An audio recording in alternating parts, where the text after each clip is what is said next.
എന്റെ പ്രിയപ്പെട്ട സഹോദരങ്ങളെ, 4 കാര്യങ്ങൾ പിന്നെ ചെയ്യാമെന്ന് പറഞ്ഞ് മാറ്റി വെക്കരുത്. 1, ഇങ്ങോട്ട് നോക്ക്. ബാങ്ക് വിളിച്ചു കഴിഞ്ഞാൽ നിസ്കരിക്കണം. ബാങ്ക് വിളിച്ചു കഴിഞ്ഞാൽ പറയടോ, ബാങ്ക് വിളിച്ചു കഴിഞ്ഞാൽ പിന്നെ നിസ്കരിക്കാമെന്ന് വെച്ചാലോ? എങ്ങനെ അത്തമാരെ? ബാങ്ക് വിളിച്ചാൽ നിസ്കരിക്കണം, പിന്നെ നിസ്കരിക്കാമെന്ന് വെച്ചാലോ? ശൈത്താൻ കേറും ഇല്ലേ? കേറൂലേ? ഉറക്കപ്പറ, കേറൂലേ? എടാ, ബാങ്ക് വിളിച്ച ഉടനെ എന്ത് ചെയ്യണം? നിസ്കരിച്ചോണം. പിന്നെ ചെയ്യാമെന്ന് പറഞ്ഞ് മാറ്റിവെച്ചാ അത് ശൈത്താൻ കൊണ്ടുപോകും. അള്ളാഹു കാക്കുമാറാകട്ടെ. സത്യമല്ലേ? സുബൈക്ക് ബാങ്ക് വിളിച്ചു, ഭാര്യ വന്ന് വിളിച്ചു, എഴുന്നേക്ക്, പള്ളിയിൽ പോണം നിസ്കരിക്കാൻ. അരമണിക്കൂറുണ്ടല്ലോ, നേരം കിടക്കാം. പിന്നെ 7 മണിയാവും എഴുന്നേക്കുമ്പോ. വിളിച്ചവളെയും കാണത്തില്ല, കടന്ന ആളെയും കാണത്തില്ല. നിസ്കരിക്കാൻ വേണ്ടി വിളിച്ചു കഴിഞ്ഞാൽ പെട്ടെന്ന് പോയി നിസ്കരിച്ചോണം. വെച്ചോണ്ടിരുന്നാ പണി കിട്ടും. അള്ളാഹു കാത്തിരക്ഷിക്കുമാറാകട്ടെ. 2, വീട്ടിൽ ആരെങ്കിലും മരിച്ചാൽ എന്ത് ചെയ്യണം? വീട്ടിൽ ആരെങ്കിലും മരിച്ചാൽ എന്ത് ചെയ്യണം? മനുഷ്യന്മാർ എന്ത് ചെയ്യണം? പെട്ടെന്ന് കൊണ്ടുപോയി ഖബറടക്കണം. വെച്ചോണ്ടിരുന്ന നിങ്ങൾ എന്താ വെടി കൊണ്ടതുപോലെ ഇരിക്കണേ? എടാ, വെച്ചോണ്ടിരുന്ന എന്താ? നാറും അല്ലേ? എത്ര സ്നേഹമുള്ള ഭാര്യയാണെങ്കിലും എന്റെ ഇക്കാനെ ഇവിടെ വെച്ചേക്കെന്ന് പറഞ്ഞാൽ 1 ദിവസം വെക്കും. 2 പറയും മൂക്ക് പൊത്തിയിട്ട് ഇതൊന്ന് കൊണ്ടുപോകാൻ. നാറും. ആരെങ്കിലും മരിച്ചു കഴിഞ്ഞാൽ വെച്ചോണ്ടിരിക്കത്, പെട്ടെന്ന് കൊണ്ടുപോയി ഖബറടക്കണം. അള്ളാഹു നമുക്ക് അങ്ങനെയുള്ള മരണം തരുമാറാകട്ടെ. ആമീൻ പറ. എൻ്റെ വൈഫിന്റെ വാപ്പ, അദ്ദേഹം എൻ്റെ അടുത്ത് ആദ്യമേ വസിയ്യത്ത് ചെയ്തിരുന്നു മക്കളോട്, ഞങ്ങളോടൊക്കെ, ഞാൻ മരിച്ച അടുത്ത വക്കത്തിന് മുമ്പ് ഖബറടക്കണം. ഞാൻ മരിച്ചു കഴിഞ്ഞാൽ നീ ഉണ്ടെങ്കിൽ അടുത്ത വക്കത്തിന് മുമ്പ് ഖബറടക്കണം.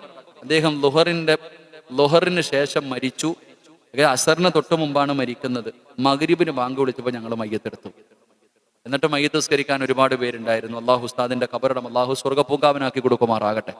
വരിക പോകുന്നില്ല. ഈ അടുത്ത് മക്കത്ത് പോയപ്പോ മദീനത്ത് ഇങ്ങനെ നിൽക്കുമ്പോഴാണ് ഒരാൾ പറഞ്ഞു, ഉസ്താദെ, അദ്ദേഹത്തിന്റെ കഫീല് മരണപ്പെട്ടു. മകൻ ജിദ്ദയിൽ നിൽക്കുക. ജിദ്ദയിൽ നിന്ന് മദീന വരെ വരണമെങ്കിൽ ഒരു 3-4 മണിക്കൂർ യാത്രയുണ്ട്. അപ്പൊ വീട്ടിൽ വിളിച്ചപ്പം പറഞ്ഞു, നീ വരുന്നെങ്കിൽ വന്ന് വാപ്പാനെ ഖബറടക്കാൻ പോവാന്ന്.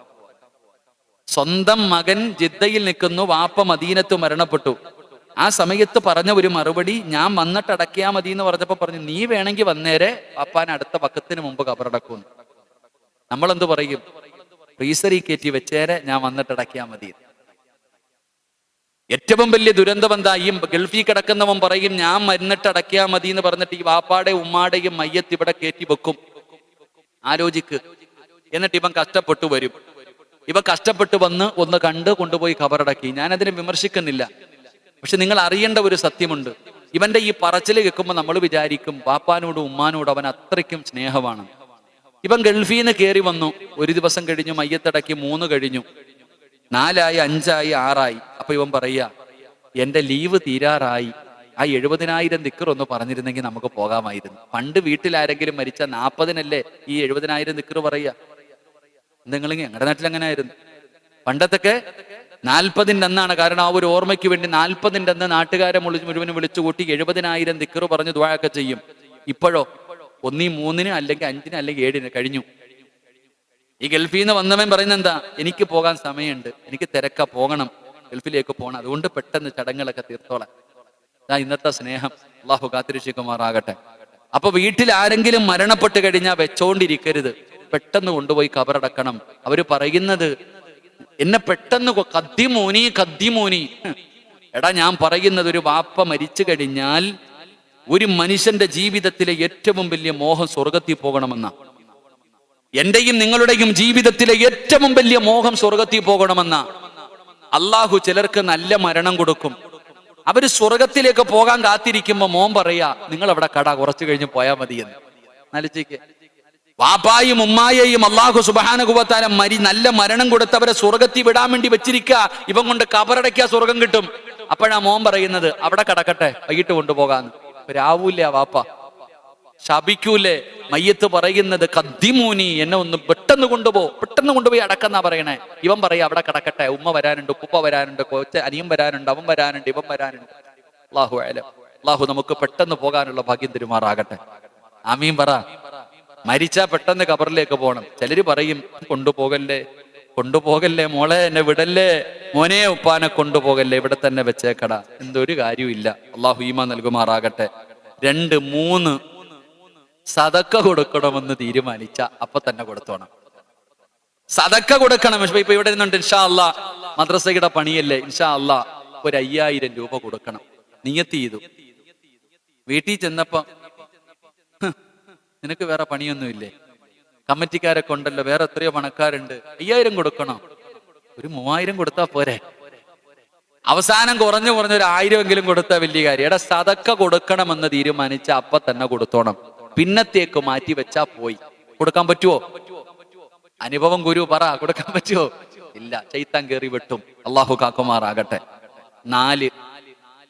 4 മക്കൾക്ക് പ്രായപൂർത്തിയായി, കല്യാണം കഴിക്കാനുള്ള ആഗ്രഹം മക്കൾ പ്രകടിപ്പിച്ചു തുടങ്ങി. എന്ത് ചെയ്യണം? കെട്ടിച്ചുവിടണം. ആ മക്കളൊക്കെ സ്കൂളിന്റെ മുൻപിലും ബസ് സ്റ്റോപ്പിലും മൊബൈലൊക്കെ എടുത്ത് വെച്ച് കറങ്ങുന്നുണ്ട്. പെൺകുട്ടികളൊക്കെ മൊബൈൽ എടുത്ത് വെച്ച് ഫേസ്ബുക്കിലും വാട്സപ്പിലൊക്കെ കയറുന്നുണ്ട്. കലാപരിപാടികളൊക്കെ കണ്ടു തുടങ്ങി. നീ ചോറല്ലേ ഉണ്ണുന്നേ, നീ ഒരു പെണ്ണല്ലേ, അപ്പൊ നിന്റെ മക്കൾക്ക് വിവാഹം കഴിച്ചാൽ കൊള്ളാമെന്നുള്ള ആഗ്രഹങ്ങളൊക്കെ പ്രകടിപ്പിച്ചു തുടങ്ങി. എന്നിട്ട് നീ പറയുക, പഠിക്കട്ടെ, അവന് പക്വത എത്തിയില്ല, അവനൊന്നും ആയില്ല. അവസാനം പോകുമ്പോ മനസ്സിലാകും. അള്ളാഹു കാത്തിരക്ഷിക്കുമാറാകട്ടെ. ഉറക്കപ്പുറ അള്ളാഹു കാത്തിരക്ഷിക്കുമാറാകട്ടെ. ചെറുപ്പക്കാരായ ആണുങ്ങളും പെണ്ണുങ്ങളും ചിരിക്കുന്നു. എന്റെ പൊന്നുസ്താദ, ഈ ഹദീസ് എന്റെ വാപ്പാടത്തൊന്ന് പറഞ്ഞു കൊടുക്കുന്ന കുട്ടികൾ പറയണേ. എന്റെ വാപ്പാടത്ത് ഈ ഹദീസ് എന്ന് പറയട്ടെ. പ്രായപൂർത്തിയായ മക്കളെ കെട്ടി, ഇപ്പൊ ഇനിയിപ്പോ 21 വയസ്സല്ലേ, 18 വയസ്സൊക്കെ കഴിഞ്ഞു. ആ നിയമം പാസ്സായോ? ഇല്ലല്ലോ. 21 വയസ്സ് വേണം.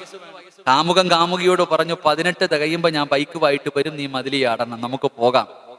കോടതിയിൽ ചെല്ലുമ്പോ ജഡ്ജി ചോദിക്കും, പാപ്പാനെ വേണോ കാമുകനെ വേണോ? എന്നെ വേണോന്ന് പറഞ്ഞാൽ മതി, എന്റെ കൂടെ നിന്നെ വിടത്തുള്ള, കാരണം പ്രായപൂർത്തിയായി നിനക്ക് എന്ന് പറഞ്ഞ ക്ലാസ് ഒക്കെ കൊടുത്തിരുന്നതാ.